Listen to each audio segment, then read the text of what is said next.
Hello hi everyone, this is Shivam भैया। Welcome back to my channel college knowledge. और एक exam जो बहुत इंपॉर्टेंट होता है, जो बहुत जरूरी होता है, जो हर कोई देता भी है। और अगर इस एग्जाम की प्रिपरेशन आपने अच्छे से की है तो मेरा मानना ये एग्जाम जिंदगी में आपको कभी भी डाउन नहीं आने देगी, डाउनफॉल नहीं होने देगी। कौन सा एग्जाम है आप सब जानते हैं, हर कोई इसका प्रिपरेशन कर रहा है, वो है बोर्ड एग्जाम। और उसमें भी 12वीं का बोर्ड, सीबीएसई 12th बोर्ड पे ऊपर आज डिटेल में चर्चा करेंगे। 12वीं का बोर्ड, कोई भी स्टेट से कुछ कोई भी पढ़ रहा है, अगर आपने 12th की तैयारी अच्छे से की है, 12th में अच्छे से प्रिपरेशन की है, तो ये प्रिपरेशन आपको जिंदगी में बहुत आगे ले जाएगा, बहुत आगे। क्यों? इस प्रिपरेशन की वजह से आपको बहुत सारी चीजें, बहुत सारे कॉम्पिटेटिव एग्जाम्स में फायदा होता है। और अगर बेस ठीक रहा, ये बेस है, अगर बेस ठीक हुआ तो आपकी फिर दीवार बहुत अच्छी जाएगी। अगर आपका पिलर अच्छा है तो आपका घर अच्छा बनेगा। ये तो बात आप लोग जानते ही होंगे। तो बोर्ड का प्रिपरेशन बहुत अच्छे से, बहुत जरूरी है। और उसमें भी स्पेशली 12th बोर्ड, अगर आपने 12th में अच्छे से प्रिपरेशन की है तो ये प्रिपरेशन आपको जिंदगी में बहुत आगे ले जाएगी। मेरा ये बात मानना, मेरे ये बात पर विशेष ध्यान देना, स्पेशल अटेंशन पे करना कि मैं क्या बोल रहा हूँ। अगर 12th अच्छे से तैयारी की है 12th में, तो आपको जेई, नीट या फिर और कोई भी स्ट्रीम में बहुत आगे तक ले जाएगी। तो चलो इस वीडियो में कंप्लीट 12th के डेट शीट और केमिस्ट्री, मैं साइंस स्ट्रीम्स के लिए बच्चों के लिए वीडियो बना रहा हूँ। केमिस्ट्री के ऊपर डिटेल में उसके सिलेबस का ओवरव्यू करेंगे, एनालिसिस करेंगे, केमिस्ट्री के ऊपर थोड़ा सा चर्चा करेंगे। और मैं 2-3 इंपॉर्टेंट ट्रिक्स, इंपॉर्टेंट चीजें भी आपको अंत में बताऊंगा, तो वीडियो में अंत तक बने रहना। चलो शुरू करते हैं, लेट्स स्टार्ट। तो यार सीबीएसई क्लास 12 का डेट शीट आ चुका है। ये वीडियो स्पेशली सीबीएसई बच्चों के लिए, फिर मैं अदर बोर्ड्स के लिए भी लाऊंगा। फिलहाल मैं सीबीएसई बोर्ड के लिए ये वीडियो बना रहा हूँ। तो जितने बच्चे साइंस स्ट्रीम से सीबीएसई में पढ़ रहे हैं, 12वीं कर रहे हैं, उनके लिए वीडियो बहुत इंपॉर्टेंट है। वीडियो को अंत तक देखना। 2-3 बहुत अच्छा इन्फॉर्मेशन वीडियो के लास्ट में आपको बताऊंगा, जिससे आपको प्रिपरेशन में मदद मिले। ठीक है, तो मैं अपने एक्सपीरियंस से बताऊंगा। तो चलो शुरू करते हैं। डेट शीट आ गया है सीबीएसई का, जो एग्जाम 15 फरवरी से आपको 2 अप्रैल तक एग्जाम चलेगा। 12th का, 12th बोर्ड का, मैं 10th का बात नहीं कर रहा हूँ, मैं 12th का बात कर रहा हूँ। 15 फरवरी से 2 अप्रैल तक आपका एग्जाम चलेगा। ठीक है, और उसमें भी जो साइंस स्ट्रीम का एग्जाम है, जो मेन एग्जाम जो शुरू हो रहा है, और भी बहुत सारे लैंग्वेज के एग्जाम हो रहा है, उसमें बहुत सारे सब्जेक्ट होते हैं, आप लोगों को तो पता ही होगा। लेकिन जो साइंस स्ट्रीम का एग्जाम है, वो एग्जाम शुरू होगा, जो मेन इंग्लिश का जो पहला पेपर है, वो है 22 को। 22 को इंग्लिश का पहला पेपर है। फिर 27 को केमिस्ट्री है। फिर उसके बाद 4 मार्च को फिजिक्स है, 6 मार्च को फाइन आर्ट्स है, 9th ऑफ मार्च को मैथमेटिक्स है, और फिर 12th ऑफ मार्च को बायोलॉजी है। 12th ऑफ मार्च को फिजिकल एजुकेशन है, और 10th ऑफ मार्च को बायोलॉजी है। ठीक है, 10th मार्च को बायो है, 12th मार्च को फिजिकल एजुकेशन। ये जो सब्जेक्ट आपके होते हैं 5, ये साइंस स्ट्रीम में जो मेनली यही सब्जेक्ट होते हैं, ये उनका डेट शीट आ चुका है। एक बार फिर से मैं बता दूं, 22 को इंग्लिश है, 27 को केमिस्ट्री है, 4 मार्च को फिजिक्स है, 6 मार्च को फाइन आर्ट्स है, 9 मार्च को मैथमेटिक्स है, और आपको 12 मार्च को फिजिकल एजुकेशन है, और 10 मार्च को बायोलॉजी है। ठीक है, और यार देखो, एक बार पैटर्न देखो, इंग्लिश पहले है, फिर केमिस्ट्री है, फिर फिजिक्स है, फिर मैथमेटिक्स है। जितने भी बच्चे फिजिक्स केमिस्ट्री मैथमेटिक्स वाले हैं, उनके लिए बहुत अच्छा सीक्वेंस है। क्यों? केमिस्ट्री थोड़ा कंपेरेटिवली इजी होता है, किसी किसी के लिए हार्ड होता है, लेकिन कंपेरेटिवली एक एवरेज ओवरऑल इजी होता है फिजिक्स और मैथमेटिक्स से। तो पहले है, इंग्लिश का प्रिपरेशन पहले है, बहुत अच्छा है, फिर फिजिक्स है, और फिर मैथमेटिक्स है। तो अच्छा सीक्वेंस है, आप अच्छे से नंबर मार्क्स ला सकते हो, अच्छा स्ट्रेटेजी से प्लानिंग करके अच्छा नंबर ला सकते हो। और मैं पूरा स्ट्रेटेजी प्लानिंग आगे आपको बताता रहूंगा, तो चैनल के साथ बिल्कुल बने रहना। ये हुआ डेट शीट। इस वीडियो में हम लोग क्या करेंगे, केमिस्ट्री के ऊपर थोड़ा डिटेल में उसका सिलेबस ओवरव्यू थोड़ा सा कर लेंगे। उसके बाद स्ट्रेटेजी एंड प्लानिंग के लिए मैं अलग से वीडियो लाऊंगा, और 2-3 इंपॉर्टेंट चीज आपको इसमें बताऊंगा। ठीक है, तो ये हुआ केमिस्ट्री का। और यार आप लोग को तो पैटर्न पता है, 70 मार्क्स का क्वेश्चन आएगा। थ्योरी का जो पेपर है 30, प्रैक्टिकल होते हैं, तो 70 मार्क्स का पेपर आएगा। और यार पेपर, सीबीएसई का पेपर को कभी भी हल्के में ना लेना। सीबीएसई का पेपर अच्छा आता है, मैं ये नहीं कह रहा हूँ कि बहुत टफ आता है, लेकिन अच्छा आता है। अच्छे से प्रिपरेशन करोगे तभी मार्क्स आएगा। अगर आपका प्रिपरेशन लो रहा और आप ये समझते हैं कि मैं कुछ भी एग्जाम में लिख दूंगा मार्क्स मिल जाएगा, अपने से कुछ बना वगैरह का मार्क्स नहीं मिलेगा। ये सीबीएसई है, अच्छे से प्रिपरेशन करना बहुत जरूरी है और बेस यहीं से बिल्डअप होता है। ठीक है यार, पूरा पैटर्न एनसीईआरटी बेस्ड होता है, एनसीईआरटी से ही क्वेश्चन आते हैं, लेकिन फिर भी और भी बुक्स थोड़ा बहुत अंडरस्टैंडिंग के लिए पढ़ना पड़ता है। तो चलो एक बार केमिस्ट्री का हम लोग जो है सिलेबस देख लेते हैं। तो सिलेबस यही है केमिस्ट्री का। तो यार कुछ डिलीटेड सिलेबस है, जो सिलेबस हट चुके हैं, जो पहले नहीं थे। बहुत खुशी की बात है कि कुछ चैप्टर्स हट गए हैं, जो पहले थे अब वो नहीं है। वो कौन कौन से चैप्टर है? फिजिकल केमिस्ट्री से आपको सॉलिड स्टेट हट गया है, सरफेस केमिस्ट्री हट गया है, ये 2 चैप्टर्स फिजिकल से हट गया। अब कौन कौन से चैप्टर्स आएंगे? इलेक्ट्रोकेमिस्ट्री, केमिकल काइनेटिक्स और सॉल्यूशन, ये 3 चैप्टर ही मेन अब आएंगे। इनऑर्गेनिक से यार आपको आइसोलेशन ऑफ मेटल्स हट गया है। सबसे important, most important, P block नहीं है।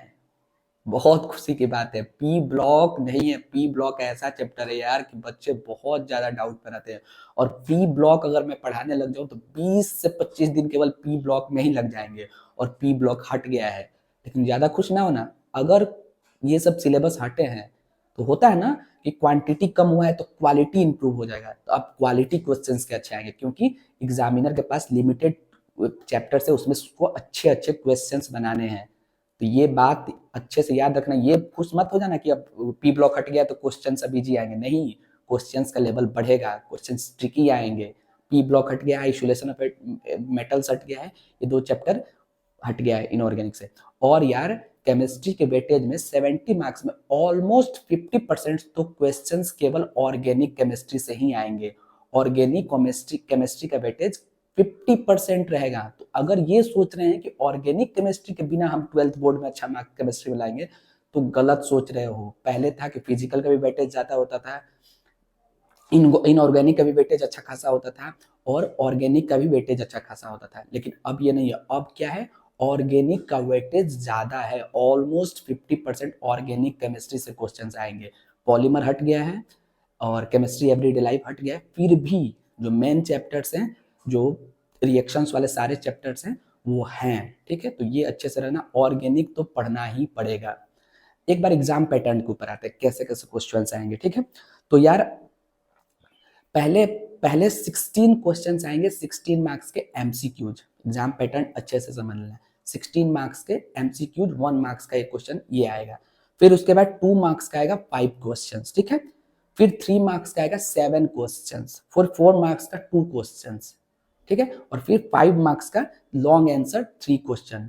ठीक है, एमसीक्यू 16, फिर 2 मार्क्स वाला 5 आएगा जो शॉर्ट आंसर देना होगा, फिर 3 मार्क्स वाला 7 आएगा, उनको भी थोड़ा सा और ब्रीफ करना होगा, और फिर 4 मार्क्स वाला वो होता है ना, एक 4 मार्क एक वैल्यू बेस्ड क्वेश्चन टाइप, एक कुछ अंडरस्टैंडिंग, कुछ मतलब इस टाइप का क्वेश्चन जो होता है, वो पैराग्राफ टाइप, वो उस टाइप का क्वेश्चन भी आ सकता है। और 5 मार्क्स का क्वेश्चन आएगा, 3 जो लॉन्ग आंसर्स देना होगा। ठीक है, अब देखो चैप्टर्स का वेटेज क्या है। सॉल्यूशन 7 मार्क्स, इलेक्ट्रोकेमिस्ट्री 9 मार्क्स, अच्छे से इलेक्ट्रोकेमिस्ट्री बहुत इंपॉर्टेंट है।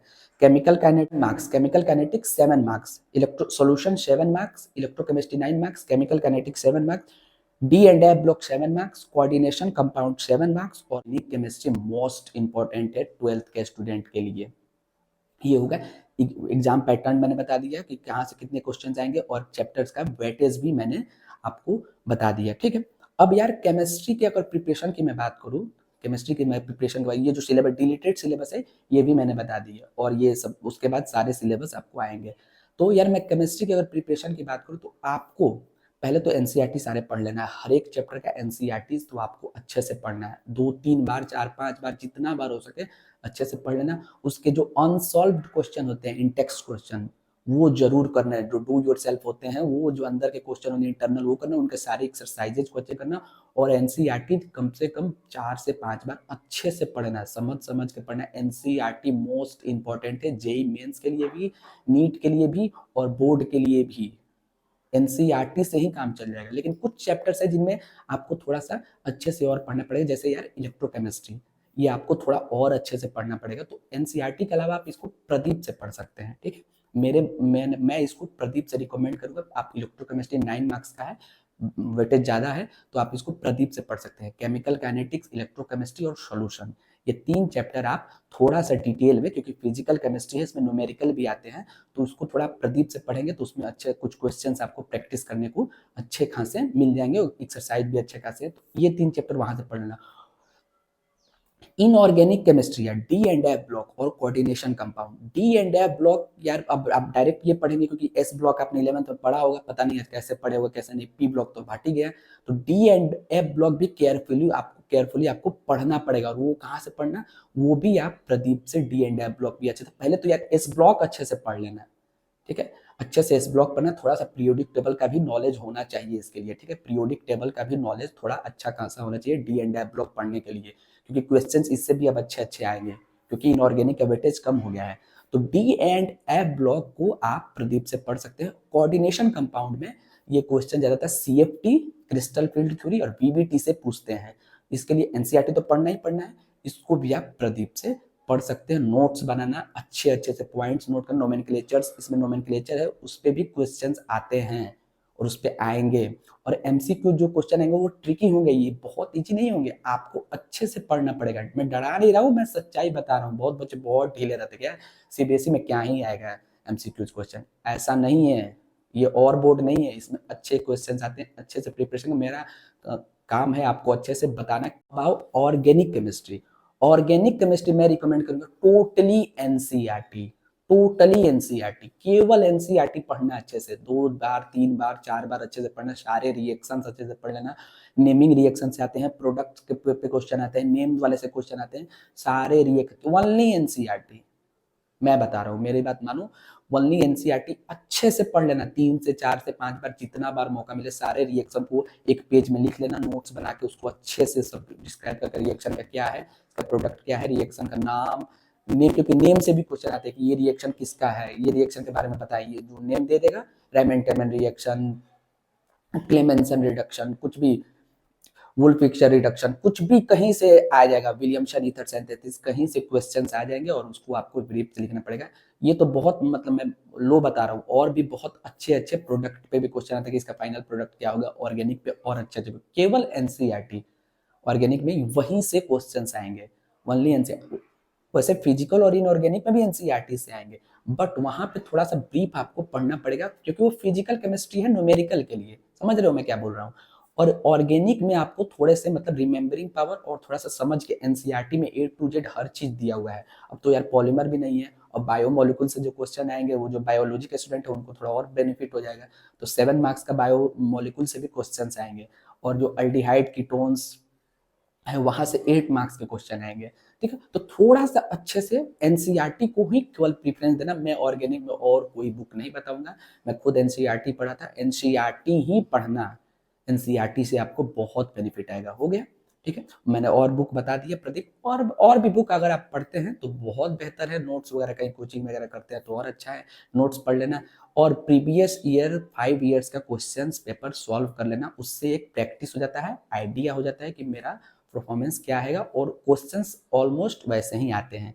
प्रीवियस 5 ईयर्स के क्वेश्चंस जरूर सॉल्व कर लेना, बैठ के सैंपल पेपर्स बना लेना, और इस बार यार अच्छा अपॉर्चुनिटी है परफॉर्म करने की, क्योंकि देखो पहले इंग्लिश है, फिर केमिस्ट्री है, फिर फिजिक्स है, फिर पेंटिंग है, और फिर मैथमेटिक्स है, मैथ सबसे लास्ट में, मैथ्स के लिए भी अच्छा मौका मिल रहा है। तो पहले इजी केमिस्ट्री, फिर उसके बाद फिजिक्स, और फिर उसके बाद केमिस्ट्री, फिजिक्स केमिस्ट्री पे भी मैं डिटेल में वीडियो बनाऊंगा।